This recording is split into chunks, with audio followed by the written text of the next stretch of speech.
নমস্কাৰ আজি আমি এই ভিডিঅ'টোত আলোচনা কৰিব লৈছোঁ বিজ্ঞানৰ এটা টপিক লাইট এণ্ড ৰিফ্লেকশ্যনছ যেটো আমি অসমীয়াত কওঁ পোহৰ আৰু পোহৰৰ প্ৰতিফলন যদিও আমি আজি ইয়াত পোহৰ আৰু পোহৰৰ প্ৰতিফলন লৈছোঁ লগতে আমি দুই এটা পোহৰৰ প্ৰতিসৰণৰ ওপৰতো আমি এমচিকিউ ইয়াৰ ওপৰত আলোচনা কৰি থৈ যাম প্ৰথমতে আমি প্ৰথম কোৱেশ্চনটো লৈছোঁ পোহৰৰ লগত সম্বন্ধিত যে পোহৰ গতি কৰে পোহৰ কি দিশত গতি কৰে সুধিছে সৰল ৰেখাত গতি কৰে বক্ৰৰেখাত গতি কৰে নে বৃত্তীয় ৰেখাত গতি কৰে নে মানে বিক্ৰিয়া পথত গতি কৰে নে ওপৰৰ এটা নহয় এতিয়া পোহৰ কি ৰেখাত গতি কৰে সদায় সৰলৰৈখিক দিশত গতি কৰে গতিকে এনসাৰটো হ'ব সৰলৰৈখিক দিশ মানে সৰল ৰেখাত গতি কৰে আমি যদি এনেকৈ যদি মম এডাল যদি চাওঁ কাগজৰ নুৰা এটা যদি বান্ধি এনেকৈ যদি আমি কাগজৰ নুৰাটো যেনেকৈ যদি সিধাকৈ যদি মেৰিয়াই লওঁ তেতিয়া আমি মমডাল দেখা পাম কিন্তু তাৰ মাজতে যদি এনেকৈ যদি ভাঁজ এটা যদি দি লওঁ তেতিয়া আমি মমডাল দেখা নাপাম তাৰ পৰা সেইটো প্ৰমাণিত হয় যে পোহৰ সদায় সৰলৰৈখিক দিশত গতি কৰে দুই নম্বৰ প্ৰশ্নটো আছে সূৰ্যৰ দৰে নিজে পোহৰ দিব পৰা বা পোহৰ বিলাই দিব পৰা বস্তুবোৰক কোৱা হয় স্বচ্ছ বস্তু অস্বচ্ছ বস্তু দীপ্তিমান বস্তু নে দীপ্তিহীন বস্তু আমাক কৈছে কি যে সূৰ্যৰ দৰে যিবোৰ বস্তুৱে নিজে পোহৰ দিব পাৰে বা নিজে পোহৰ বিলাই দিব পাৰে সেইবোৰক কি বুলি কোৱা হয় স্বচ্ছ বস্তু নে অস্বচ্ছ বস্তু নে দীপ্তিমান বস্তু নে দীপ্তিহীন বস্তু ইয়াৰ উত্তৰটো হ'ব দীপ্তিমান বস্তু নিজে পোহৰ দিব পৰাবোৰক দীপ্তিমান আৰু নিজে পোহৰ দিব নোৱাৰাবোৰক কোৱা হয় দীপ্তিহীন বস্তু তাৰপিছত আছে পোহৰৰ সন্মুখত কোনো অস্বচ্ছ বস্তু ৰাখিলে ই উৎপন্ন কৰে ৰঙীন ছবিৰ ছাঁ ক'লা বগা ছবি নে ওপৰৰ এটা নহয় এতিয়া আমি যদি চাওঁ পোহৰৰ সন্মুখত যদি কিবা এটা অস্বচ্ছ বস্তু ৰখা হয় অস্বচ্ছ মানে কি যিবোৰ বস্তুৰ মাজেৰে পোহৰ পাৰ হৈ যাব নোৱাৰে যেনেকৈ ইয়াত আমি লাইটটোৰ পৰা পোহৰ আহিছে পোহৰটো ইয়াৰ পৰা আহিছে তাৰ মাজতে আমি কি দিছোঁ হাতটো দি দিছোঁ এতিয়া এই হাতটোৰ পৰা পোহৰটো ইফালে পাৰ হৈ যাব নোৱাৰে ফলত কি হয় ইয়াৰ ফলত ছাঁৰ সৃষ্টি হয় গতিকে এনসাৰটো হ'ব ছাঁ নেক্সট কুৱেশ্যনটো আছে দাপোন হ'ল স্বচ্ছ বস্তু অস্বচ্ছ বস্তু দীপ্তিমান বস্তু নে দীপ্তিহীন বস্তু এতিয়া ইয়াত যদি চাওঁ আমি দাপোনখন হ'ব কি অস্বচ্ছ বস্তু তাৰপিছত আছে সমতল দাপোনত সোঁফালক বাওঁফাল আৰু বাওঁফালক সোঁফাল যেন লাগে ইয়াক কোৱা হয় মানে আমি যদি দাপোন এখনত যদি চাওঁ কি হয় আমি সোঁফালটো বাওঁফাল হিচাপে দেখোঁ বাওঁফালটো কি হিচাপে সোঁফাল হিচাপে দেখোঁ ইয়াত যেনেকৈ মই ছবিটা দিছোঁ এইখন সোঁহাতখন এনেকৈ টাইট পাতত ধৰি আছে কিন্তু ইয়াত দেখোঁতে আমি কি দেখিছোঁ বাওঁহাত যেন দেখোঁ আমি দাপোন এখনৰ সন্মুখত হ'লে তেনেকৈ দেখোঁ এতিয়া এই যে সোঁফালক যে বাওঁফাল বা বাওঁফালক যে সোঁফাল যে দেখোঁ তাক কি বুলি কোৱা হয় সুধিছে পাৰ্শ্বীয় প্ৰতিলোমন নিয়মিত প্ৰতিফলন অনিয়মিত প্ৰতিফলন নে এটাও নহয় এইটো কোৱা হয় পাৰ্শ্বীয় প্ৰতিলোমন কিছুমান কিতাপত পাৰ্শ্বীয় বিলোমন বুলিও থাকে বা এইটোকে একেটাই পাৰ্শ্বীয় প্ৰতিলোমন বা পাৰ্শ্বীয় বিলোমন বুলি কোৱা হয় যেটো লেটাৰেল ইনভাৰ্স বুলি কয় ইংৰাজীত তাৰপিছত নেক্সট কুৱেশ্যন আছে গোলাকাৰ দাপোনৰ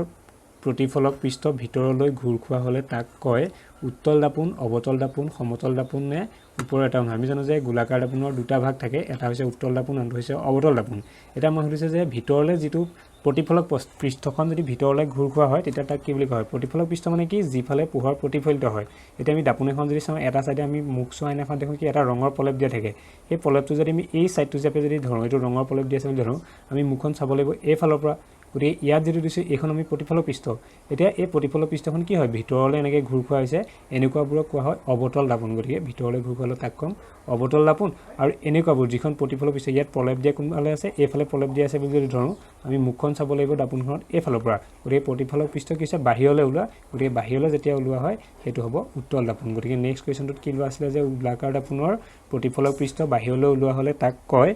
উত্তল দাপোন অৱতল দাপোন সমতল দাপোন নে ওপৰৰ এটাও নহয় তাৰ উত্তৰটো হ'ব উত্তল দাপোন তাৰপিছত চিকিৎসকে চকু কাণ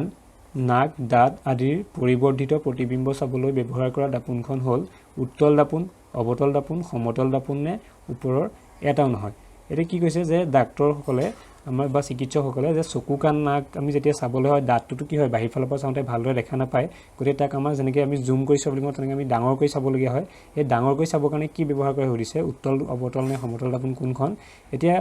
মনত ৰাখিব লাগিব এইখিনি এটা কথা যে সদায়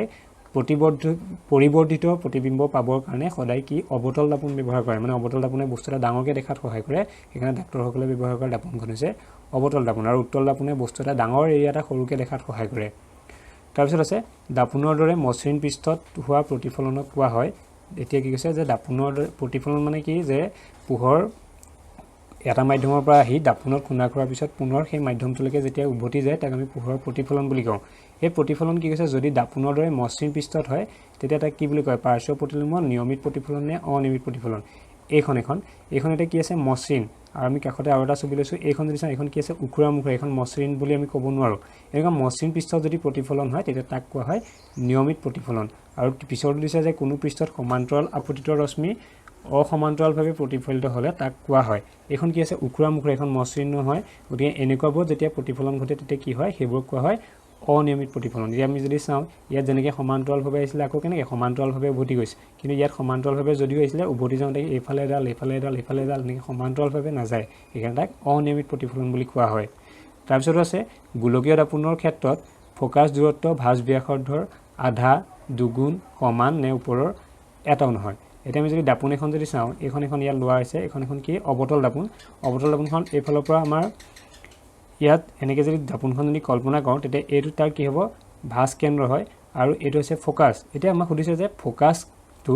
ভাঁজ ব্যাসাৰ্ধৰ কি হয় ফোকাছ দৈৰ্ঘ্যটো ভাঁজ ব্যাসাৰ্ধ আমি যদি চাওঁ ইয়াৰ পৰা এলে ফোকাছ যদি 2 হয় তেতিয়া ইয়াৰ পৰা এলে ভাঁজ ব্যাসাৰ্ধ হ'ব 4 মানে 4ৰ আধা গতিকে মনত ৰাখিব লাগিব সদায় ফোকাছ দূৰত্বটো ভাঁজ ব্যাসাৰ্ধৰ আধা হয় আৰু ভাঁজ ব্যাসাৰ্ধ যদি ফোকাছৰ কিমান হয় বুলি কয় ভাঁজ ব্যাসাৰ্ধ এইখিনি যদি ভাঁজ ব্যাসাৰ্ধটো আগত কয় ফোকাছটো যদি পিছত থাকে তেতিয়া আমি ক'ব লাগিব ভাঁজ ব্যাসাৰ্ধ কিন্তু ফোকাছৰ দুগুণ ফোকাছ ভাঁজ ব্যাসাৰ্ধ এতিয়া কি হ'ব আধা হ'ব তাৰপিছত আছে গাড়ীৰ পাৰ্শ্ব দাপোন হিচাপে ব্যৱহাৰ কৰা দাপোনখন হ'ল এতিয়া গাড়ীত পাৰ্শ্ব দাপোন মানে আমি কাষত যেতিয়া আমি বাইকখনৰ কি হয় পিছফালৰ ছাইডটো আমি দেখিবৰ কাৰণে এনেকুৱা বাইকতে হওক বা গাড়ীতে হওক পিছ ছাইডটো আমি দেখিবৰ কাৰণে এখন দাপোন ব্যৱহাৰ কৰে সেই দাপোনখন কি দাপোন সুধিছে উত্তল দাপোন নে অৱতল দাপোন নে সমতল দাপোন নে ওপৰৰ এটাও নহয় এতিয়া ইয়াৰ উত্তৰটো হ'ব যে পিছফালে চাবৰ কাৰণে যিখন দাপোন গাড়ীত ব্যৱহাৰ কৰে সেই পাৰ্শ্ব দাপোনখন সদায় উত্তল দাপোন ব্যৱহাৰ কৰে উত্তল দাপোনে কি হয় ডাঙৰ এৰিয়া এটা সৰুকৈ দেখাত আমাক সহায় কৰে সেইকাৰণে তাত উত্তল দাপোন ব্যৱহাৰ কৰে নেক্সট আছে লেন্সবোৰ হ'ল স্বচ্ছ অস্বচ্ছ দীপ্তিমান নে দীপ্তিহীন এতিয়া আমি দাপোনবোৰ পাইছিলোঁ অস্বচ্ছ আৰু লেন্সবোৰ হয় সদায় স্বচ্ছ তাৰপিছত আছে অভিসাৰী লেন্স বুলি কোৱা হয় উত্তল লেন্সক অৱতল লেন্সক উত্তল দাপোনক নে ওপৰৰ এটাও নহয় এতিয়া অভিসাৰী মানে কি পোহৰ এনেকৈ এক বিন্দুমুখী এইফালৰ পৰা এনেকৈ পোহৰ ৰশ্মি গৈছে এইফালৰ পৰা পোহৰ ৰশ্মি গৈছে এইফালৰ পৰা গৈছে যেতিয়া লেন্সখনৰ পৰা পিছত এক বিন্দুমুখী হয় এক বিন্দুমুখী হ'লে তাক কোৱা হয় অভিসাৰী এতিয়া কোনখন লেন্সত অভিসাৰী হয় পোহৰ উত্তল লেন্সত হয় গতিকে ইয়াৰ উত্তৰটো হ'ব অভিসাৰী লেন্স বুলি উত্তল লেন্সক কোৱা হয় আৰু নেক্সট কুৱেশ্যনটো আছে যে অপসাৰী লেন্স বুলি কাক কোৱা হয় উত্তল লেন্সক অৱতল দাপোনক নে ওপৰৰ এটাও নহয় সুধিছে ইয়াত যদি আমি চাওঁ যে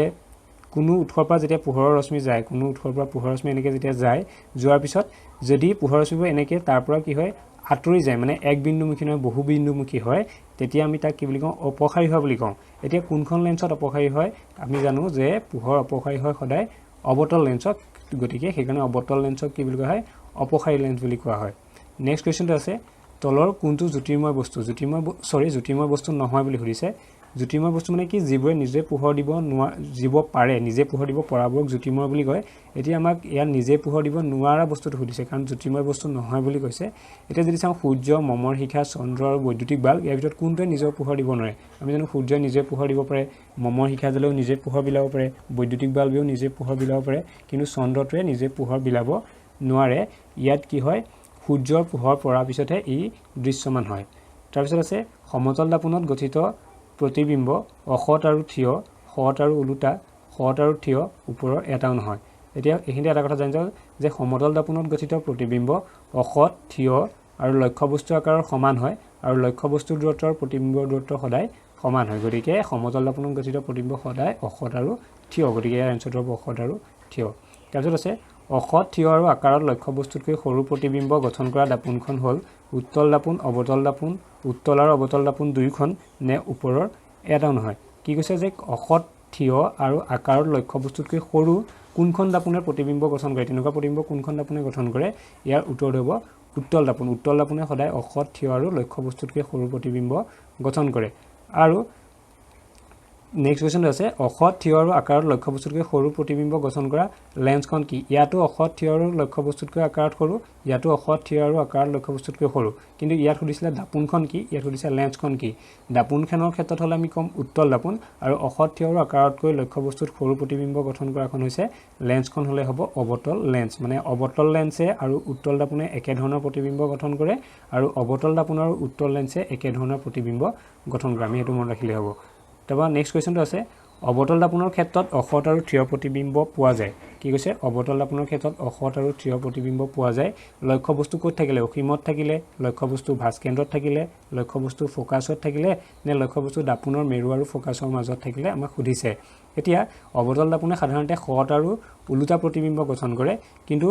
এঠাইত যদি লক্ষ্য বস্তুটো ৰখা হয় তেতিয়া কি অসৎ আৰু থিয় প্ৰতিবিম্ব গঠন কৰে সেই ঠাইটো হৈছে লক্ষ্য বস্তুটো যদি দাপোনৰ মেৰু আৰু ফোকাছৰ মাজত ৰাখে দাপোনৰ মেৰু আৰু ফোকাছৰ মাজত যদি লক্ষ্য বস্তু ৰখা হয় তেতিয়া অসৎ আৰু কিন্তু কি থিয় প্ৰতিবিম্ব গঠন কৰে বাকিবোৰ ক্ষেত্ৰত সৎ আৰু ওলোটা হয় তাৰপিছত আছে শূন্যত পোহৰৰ বেগ হৈছে 3 × 10⁸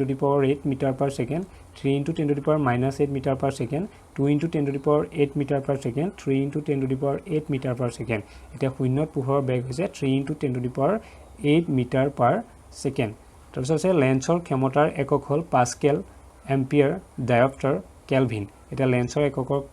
ক্ষমতাৰ এককটো সুধিছে লেন্সৰ ক্ষমতাৰ একক যদি চাওঁ পাস্কেলটো হৈছে চাপৰ এম্পিয়াৰটো হৈছে বৈদ্যুতিক প্ৰবাহৰ আৰু কেলভিনটো হৈছে উষ্ণতাৰ গতিকে লেন্সৰ ক্ষমতাৰ এককটো হ'ব কি ডায়োপ্টাৰ তাৰপিছত আছে নিয়মীয়া দৃষ্টিশক্তিৰ ব্যক্তিৰ বাবে স্পষ্ট দৃষ্টিৰ ন্যূনতম দূৰত্ব হৈছে মানে এজন নিয়মীয়া দৃষ্টিশক্তিৰ এজন প্ৰাপ্তবয়স্ক লোকে কিমানটো দূৰত্বত ভালদৰে বস্তু এটা স্পষ্টকৈ দেখিব পাৰে সেইটোকে আমি স্পষ্ট দৃষ্টিৰ ন্যূনতম দূৰত্ব বুলি কওঁ সেই দূৰত্বটো হৈছে এজন সুস্থ দৃষ্টিশক্তিৰ মানুহৰ কাৰণে মানে প্ৰাপ্তবয়স্ক মানুহৰ কাৰণে সেইটো হৈছে 25 সেণ্টিমিটাৰ তাৰপিছত নেক্সট কোৱেশ্চন আছে পোহৰক তাৰ ৰংবোৰলৈ বিভাজিত কৰা প্ৰক্ৰিয়াটোক কোৱা হয় মানে আমি জানো যে সূৰ্যৰ পোহৰটো কি হৈছে বগা ৰঙৰ আৰু তাত 7টা ৰঙৰ সমষ্টি থাকে 7টা ৰং মিহলি হৈ থাকে সেই 7টা ৰং যদি আমি পোহৰটোক যদি 7টা ৰঙলৈ যদি বিভাজিত কৰোঁ আমি কাৰ প্ৰিজমৰ সহায়ত পাম সেইটো কৰিব এতিয়া সেই যেটো 7টা ৰঙলৈ যে বিভাজিত কৰে মানে পোহৰক যে তাৰ ৰংবোৰলৈ বিভাজিত কৰে সেই প্ৰক্ৰিয়াটোক কি বুলি কোৱা হয় সেই প্ৰক্ৰিয়াটোক কোৱা হয় প্ৰতিফলন প্ৰতিসৰণ বিচ্ছুৰণ নে তিনডাল পৰিঘটনা হৈছে উত্তৰটো হ'ব বিচ্ছুৰণ তিনডাল পৰিঘটনাটো বেলেগ তিনডাল পৰিঘটনা আমি দাঁত হাবিয়ে ধৰা যদি থাকে তাৰ গছবোৰৰ মাজৰ সুৰুঙাই দি যেতিয়া সূৰ্যৰ ৰশ্মিবোৰ অকমানকৈ যেতিয়া আহিব পাৰে পৃথিৱী পৃষ্ঠত পৰিব পাৰে তেতিয়া সেইটো তিনডাল পৰিঘটনা বুলি কোৱা হয় এইটো আমি ইয়াত আলোচনা নকৰোঁ তাৰপিছত আছে চকুৰ মণিৰ আকাৰ আৰু চকুলৈ অহা পোহৰৰ পৰিমাণ নিয়ন্ত্ৰণ কৰে ৰেটিনাই আইৰিছে কৰ্নিয়াই নে পিউপিলে আমাক সুধিছে যে চকুৰ মণিৰ আকাৰ কোনে নিয়ন্ত্ৰণ কৰে আৰু চকুলৈ অহা পোহৰৰ যিটো পৰিমাণ সেই পৰিমাণটো কোনে নিয়ন্ত্ৰণ কৰে ৰেটিনাই আইৰিছে কৰ্নিয়াই নে পিউপিলে সুধিছে ইয়াৰ উত্তৰটো হ'ব আইৰিছে চকুলৈ অহা পোহৰৰ পৰিমাণ নিয়ন্ত্ৰণ কৰে তাৰপিছত আছে দৃষ্টিশক্তিৰ প্ৰতিবন্ধীসকলে পঢ়িব আৰু লিখিবলৈ ব্যৱহাৰ কৰা পদ্ধতিটো হৈছে ব্ৰেইল পদ্ধতি ডিজিটেল পেন ইলেক্ট্ৰনিক ৰাইটাৰ ওপৰৰ এটাও নহয় এতিয়া যিসকল কি হয় দৃষ্টিশক্তিৰ প্ৰতিবন্ধী তেওঁলোকে পঢ়িব আৰু লিখিবৰ বাবে ব্যৱহাৰ কৰা পদ্ধতি হৈছে ব্ৰেইল পদ্ধতি তাৰপিছত আছে চকুৰ ৰঙীন অংশক কোৱা হয় চকুত যিটো ৰঙীন অংশ থাকে এইটো ইয়াত যেনেকৈ দেখুওৱা হৈছে এইটো বা ওপৰত যদি আমি চাওঁ এইটো এনেকুৱা যিটো অংশ হয় সেই অংশটোক কি বুলি কোৱা হয় তাক কোৱা হয় কি আইৰিছ চকুৰ ৰঙীন অংশটোক কোৱা হয় আইৰিছ আৰু এই আইৰিছৰ কাৰণে মানুহৰ চকুৰ যিটো ৰংটো কিছুমানৰ আমি নীলা নিচিনা দেখোঁ কিছুমানৰ ৰঙচুৱা দেখোঁ কিছুমানৰ বগা নিচিনা দেখোঁ সেই ৰংটো কাৰ ওপৰত নিৰ্ভৰ কৰে আইৰিছৰ ওপৰত নিৰ্ভৰ কৰে তাৰপিছত আছে মানুহৰ চকুৱে কোনো বস্তুৰ প্ৰতিবিম্ব গঠন কৰে ৰেটিনাত আইৰিছত কৰ্নিয়াত নে পিউপিলত সুধিছে যে মানুহৰ চকুৱে কোনো বস্তু যেতিয়া প্ৰতিবিম্ব গঠন কৰে প্ৰতিবিম্বটো ক'ত গঠন কৰে ইয়াৰ উত্তৰটো হ'ব ৰেটিনাত প্ৰতিবিম্ব গঠন কৰে আৰু কৰ্নিয়াৰ মাজে কি হয় পোহৰ সোমায় আমাৰ চকুত কৰ্নিয়াৰ মাজে পোহৰ সোমোৱাত সহায় কৰে তাৰপিছত আছে মানুহৰ চকুত থকা লেন্সখন হ'ল উত্তল লেন্স অৱতল লেন্স যিকোনো এখন নে ওপৰৰ এটাও নহয় এতিয়া মানুহৰ চকুত থকা লেন্সখন হৈছে উত্তল লেন্স তাৰপিছত আছে চকুৰ লেন্সৰ ফোকাছ দৈৰ্ঘ্যৰ পৰিৱৰ্তন হয় ৰেটিনাৰ দ্বাৰা আইৰিছৰ দ্বাৰা পিউপিলৰ দ্বাৰা নে চিলিয়াৰী পেশীৰ দ্বাৰা চকুৰ লেন্সৰ ফোকাছ দৈৰ্ঘ্যৰ পৰিৱৰ্তন কাৰ দ্বাৰা হয় চিলিয়াৰী পেশীৰ দ্বাৰা হয় চিলিয়াৰী পেশীয়ে কি কৰে ফোকাছ দৈৰ্ঘ্যৰ পৰিৱৰ্তনত সহায় কৰে তাৰপিছত আছে বৰষুণৰ পিছত আকাশত সৃষ্টি হোৱা ৰামধেনুৰ কাৰণ হৈছে প্ৰতিফলন বিচ্ছুৰণ প্ৰতিসৰণ নে ওপৰৰ এটাও নহয় এতিয়া আমাৰ হৈছে বৰষুণৰ পিছত যে ৰামধেনু সৃষ্টি হয় ৰামধেনুটো প্ৰতিফলনৰ কাৰণে হয় নে প্ৰতিসৰণৰ কাৰণে বিচ্ছুৰণৰ কাৰণে হয় ইয়াৰ উত্তৰটো হ'ব বিচ্ছুৰণ কি হয় আমাৰ বায়ুমণ্ডলত থকা যিসমূহ পানীৰ টোপাল এই পানীৰ টোপালত সূৰ্যৰ ৰশ্মি বা সূৰ্যৰ পোহৰ কি হয় বিচ্ছুৰিত হৈ পেলাই ৰামধেনুৰ সৃষ্টি হয় আৰু এই ৰামধেনুটো সদায় সূৰ্যৰ পৰা বিপৰীত দিশত সৃষ্টি হয় তাৰপিছত আছে পোহৰৰ কিৰণ এটাৰ ৰঙীন উপাংশৰ প্ৰতিবোৰক কোৱা হয় বিচ্ছুৰণ বৰ্ণালী ৰামধেনু নে ওপৰৰ এটাও নহয় এতিয়া পোহৰৰ কিৰণ এটাৰ যিবোৰ ৰঙীন উপাংশৰ প্ৰতি সেইবোৰ কোৱা হয় বৰ্ণালী তাৰপিছত আছে ওচৰৰ বস্তু ভালদৰে দেখা কিন্তু দূৰৰ বস্তু স্পষ্টকৈ নেদেখা দৃষ্টিদোষটো হৈছে মায়োপিয়া বা নিকট দৃষ্টিগ্ৰস্ততা হাইপাৰমেট্ৰপিয়া বা দূৰ দৃষ্টিগ্ৰস্ততা প্ৰেছবায়োপিয়া বা ওপৰৰ এটাও নহয় এতিয়া ওচৰৰ বস্তু যদি ভালদৰে দেখা পায় দূৰৰ বস্তু যদি স্পষ্টকৈ নেদেখে তেতিয়া সেই যিটো দৃষ্টিদোষ তাক কোৱা হয় মায়োপিয়া অসমীয়াত ক'লে তাক কয় নিকট দৃষ্টিগ্ৰস্ততা তাৰপিছত আছে দূৰৰ বস্তু ভালদৰে দেখা কিন্তু ওচৰৰ বস্তু স্পষ্টকৈ নেদেখা দৃষ্টিদোষটো হৈছে এইটো কিন্তু কি হ'ব যদি দূৰৰটো ভালদৰে দেখে ওচৰৰটো যদি ভালদৰে নেদেখে তেতিয়া সেইটো হ'ব হাইপাৰমেট্ৰপিয়া বা অসমীয়াত ক'লে দূৰ দৃষ্টিগ্ৰস্ততা তাৰপিছত নেক্সট কুৱেশ্যনটো আছে মানুহৰ চকুৰ উপযোজন ক্ষমতা কমি ওচৰৰ বস্তু আৰু দূৰৰ বস্তু দুয়োটা ভালদৰে দেখা নোপোৱা দৃষ্টিদোষটোক কোৱা হয় মায়োপিয়া বা নিকট দৃষ্টিগ্ৰস্ততা, হাইপাৰমেট্ৰপিয়া, প্ৰেছবায়োপিয়া নে ওপৰৰ এটাও নহয়। এতিয়া উপযোজন ক্ষমতা কমি পেলাই যেতিয়া যিটো চকুৰ ৰোগ হয় সেইটোক কোৱা হয় প্ৰেছবায়োপিয়া, মানে ওচৰৰ বস্তু ভালদৰে নেদেখা হয়, দূৰৰ বস্তু ভালদৰে দেখা নোপোৱা হয়। আৰু উপযোজন ক্ষমতাৰ বিষয়ে আমি তলত ক'ম কি হয় উপযোজন ক্ষমতা মানে। তাৰপিছত আছে মায়োপিয়া ৰোগ প্ৰতিকাৰ কৰিবৰ বাবে ব্যৱহাৰ কৰা লেন্সবিধ হ'ল, মানে যিটো মায়োপিয়া ৰোগ হয় সেই মায়োপিয়া ৰোগ ভাল কৰিবৰ কাৰণে কোন ধৰণৰ লেন্স ব্যৱহাৰ কৰে। মায়োপিয়া ৰোগ প্ৰতিকাৰৰ বাবে ব্যৱহাৰ কৰে অৱতল লেন্স। অৱতল লেন্স ব্যৱহাৰ কৰি মায়োপিয়া ৰোগৰ প্ৰতিকাৰ কৰিব পাৰি। তাৰপিছত আছে হাইপাৰমেট্ৰপিয়া ৰোগ প্ৰতিকাৰ কৰিবৰ বাবে ব্যৱহাৰ কৰা লেন্সবিধ হ'ল অৱতল লেন্স, উত্তল লেন্স, ডিফ'কাছযুক্ত লেন্স নে ওপৰৰ এটাও নহয়। এতিয়া হাইপাৰমেট্ৰপিয়া ৰোগ প্ৰতিকাৰৰ কাৰণে যিখন লেন্স ব্যৱহাৰ কৰা হয় সেইখন হৈছে উত্তল লেন্স। নেক্সট কুৱেশ্যনটো আছে প্ৰেছবায়োপিয়া ৰোগ প্ৰতিকাৰ কৰিবৰ বাবে ব্যৱহাৰ কৰা লেন্সবিধ হ'ল অৱতল লেন্স, উত্তল লেন্স নে ডিফ'কাছযুক্ত লেন্স নে ওপৰৰ এটাও নহয়। এতিয়া প্ৰেছবায়োপিয়াত যিহেতু দূৰৰ বস্তু ভালদৰে নেদেখা হয়, ওচৰৰ বস্তু ভালদৰে নেদেখা হয়, সেইকাৰণে তাত অৱতল লেন্স আৰু উত্তল লেন্স দুইখন ব্যৱহাৰ কৰে। সেইকাৰণে ইয়াত লিখা উত্তৰটো হ'ব ডিফ'কাছযুক্ত লেন্স, মানে উত্তল আৰু অৱতল দুইখন। নেক্সট কুৱেশ্যনটো আছে অগ্ৰিম সূৰ্যোদয় আৰু পলম সূৰ্যাস্তৰ কাৰণ হ'ল প্ৰতিফলন, টিণ্ডেল পৰিঘটনা, বায়ুমণ্ডলীয় প্ৰতিসৰণ নে ওপৰৰ এটাও নহয়। এতিয়া অগ্ৰিম সূৰ্যোদয় আৰু পলম সূৰ্যাস্ত মানে কি হয় যে আমি যিটো সূৰ্য উদয় হয় যিটো প্ৰকৃত সময়ৰ 2 মিনিট আগত আৰু সূৰ্য অস্তৰ বা সূৰ্য কি হয় যেতিয়া অস্ত যায় সূৰ্য অস্তৰ 2 মিনিটমান পিছলৈকে আমি কি হয় সূৰ্যটো আমি দেখা পোৱা অৱস্থা থাকে, দৃশ্যমান হৈ থাকে। সেইটোকে যেতিয়া আমি 2 মিনিটৰ আগত যিহেতু দেখা পাওঁ সেইটোক অগ্ৰিম, আৰু 2 মিনিটৰ পিছলৈকে যিটো সেইটো পলম বুলি কওঁ, পলম সূৰ্যাস্ত বুলি কওঁ। ইয়াৰ কাৰণটো কি সুধিছে, ইয়াৰ কাৰণটো কি হয় বায়ুমণ্ডলীয় প্ৰতিসৰণৰ কাৰণে সেইটো হয়, প্ৰতিফলন বা টিণ্ডেল পৰিঘটনা নহয়। ইয়াৰ উত্তৰটো হ'ব কি বায়ুমণ্ডলীয় প্ৰতিসৰণ। আৰু এই বায়ুমণ্ডলীয় প্ৰতিসৰণৰ কাৰণে কি হয় যিসমূহ আমাৰ তৰাসমূহ যে তিৰবিৰাই থাকে সেই তৰাৰ তিৰবিৰণিৰ কাৰণো হৈছে কোন বায়ুমণ্ডলীয় প্ৰতিসৰণ। তাৰপিছত আছে সমতল দাপোনত গঠন হোৱা লক্ষ্যবস্তুৰ প্ৰতিবিম্ব পৰ্দাত ধৰি ৰাখিব পাৰি নোৱাৰি দুয়োটা নে ওপৰৰ এটাও নহয়। এতিয়া সমতল দাপোনত গঠন হোৱা যিবোৰ প্ৰতিবিম্ব সেই প্ৰতিবিম্ববোৰ পৰ্দাত ধৰি ৰাখিব নোৱাৰি। যিবোৰ আমাৰ প্ৰতিবিম্ব পৰ্দাত ধৰি ৰাখিব পাৰি সিহঁতক সৎ প্ৰতিবিম্ব বুলি কোৱা হয়, আৰু যিবোৰ প্ৰতিবিম্ব পৰ্দাত ধৰি ৰাখিব নোৱাৰি সেইবোৰ অসৎ প্ৰতিবিম্ব। আৰু তাৰ উপৰিও অসৎ প্ৰতিবিম্বৰ বেলেগ এটা কাৰণ আছে, সেইটো আমি পৰৱৰ্তী সেই বিষয়ে জানিবলৈ ইচ্ছা কৰিলে ইয়াৰ ক্লাছ 10ৰ পোহৰ প্ৰতিফলনৰ প্ৰতিসৰণৰ ওপৰত এটা ভিডিঅ' প্ৰস্তুত কৰা আছে, তাত চালে আমি সেইখিনি ইয়াৰ পৰা বুজি পাম। আৰু এই ভিডিঅ'টো ভালকৈ এই কথাখিনি যদি ভালদৰে বুজিবলৈ হয় তাৰ কাৰণেও আমি সেই ভিডিঅ'টো যদি চোৱা যায় তাত গোটেই কথাখিনি আলোচনা কৰা আছে। নেক্সট আমি ইয়াৰ পৰা আৰু কেইটামান কথা জানি থৈ যাওঁ। যিহেতু আমি প্ৰতিফলনৰ ওপৰত পঢ়িছিলোঁ, প্ৰতিফলননো কি হয় তাৰ ওপৰত জানি থৈ যাওঁ। আৰু প্ৰতিফলনৰ দুটা সূত্ৰ আছে আৰু তাৰ কিছুমান টাৰ্মছ আমি জানিব লাগে প্ৰতিফলনৰ ওপৰত, সেই টাৰ্মছ কিছুমান আমি জানি থৈ যাওঁ। এতিয়া প্ৰতিফলন মানে কি যে কোনো পৃষ্ঠত কোনো মাধ্যমৰ পৰা অহা পোহৰ যেতিয়া দাপোন বা কোনো পৃষ্ঠত পৰাৰ পিছত আগৰ মাধ্যমলৈ পুনৰ আগৰ মাধ্যমলৈ এনেকৈ উভতি যায় তাক আমি কি বুলি কওঁ প্ৰতিফলন বুলি কওঁ। এতিয়া এই প্ৰতিফলনত যিডাল ৰশ্মি আমাৰ কি হয় উৎসৰ পৰা আহে সেইডালক কোৱা হয় আপতিত ৰশ্মি। এইডাল যিডাল ৰশ্মি আছে এই কমলা ৰঙৰ যিডাল ৰশ্মি এইডাল আছে উৎসৰ পৰা অহা, গতিকে এইডালক আমি ক'ম আপতিত ৰশ্মি। আৰু দাপোনত পৰাৰ পিছত ই এনেকৈ উভতি গৈছে এইডালক কোৱা হয় কি প্ৰতিফলিত ৰশ্মি। আৰু ই যিটো বিন্দুত খুন্দা মাৰে দুইডাল ৰশ্মি য'ত লগ হয়, মানে আপতিত ৰশ্মি আৰু প্ৰতিফলিত ৰশ্মি য'ত লগ হয় তাক কোৱা হয় আপতন বিন্দু। আৰু আপতন বিন্দুত যদি আমি 90 ডিগ্ৰীকৈ এডাল ৰেখা কল্পনা কৰোঁ এইডালক কোৱা হয় অভিলম্ব। তাৰপিছত আৰু দুটামান কথা আমি জানিব লাগে যে আপতিত ৰশ্মি এইডালে এই অভিলম্ব এইডাল আপতিত ৰশ্মি ই অভিলম্বৰ লগত যিটো কোণ কৰে এই কোণটোক কোৱা হয় আপতন কোণ, যাক আই বুলি কোৱা হয় ইনচিডেণ্ট এংগল। আৰু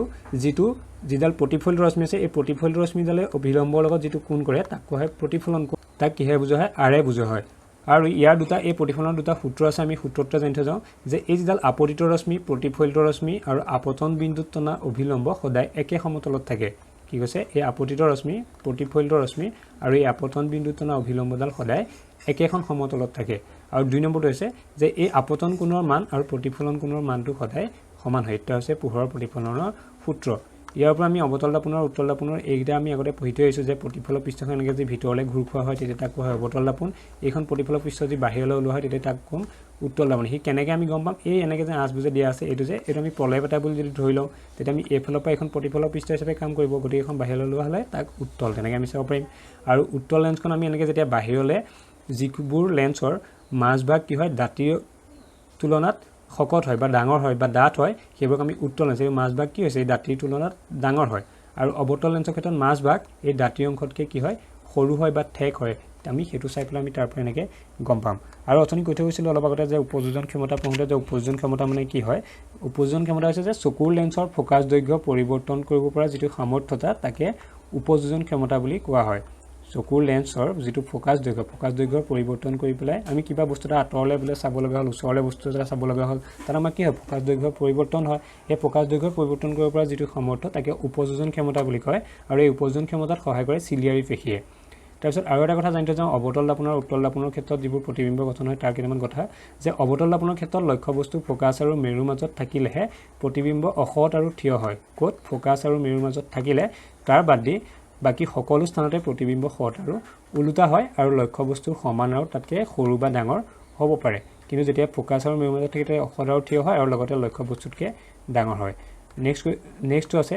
উত্তল দাপনৰ ক্ষেত্ৰত লক্ষ্যবস্তুৰ যিকোনো অৱস্থানত প্ৰতিবিম্ব সদায় অসৎ থিয় আৰু আকাৰত লক্ষ্যবস্তুতকৈ কি হয় সৰু হয় অৱশ্যে লক্ষ্যবস্তু দাপোনৰ ওচৰ চাপি আহিলে প্ৰতিবিম্বৰ আকাৰত ক্ৰমাৎ ডাঙৰ হ'ব কিন্তু লক্ষ্যবস্তুতকৈ সদায় কিয়ে হৈ থাকিব সৰু হৈ থাকিব আজিলৈ ভিডিঅ'টো ইমানতে ৰাখিছোঁ ধন্যবাদ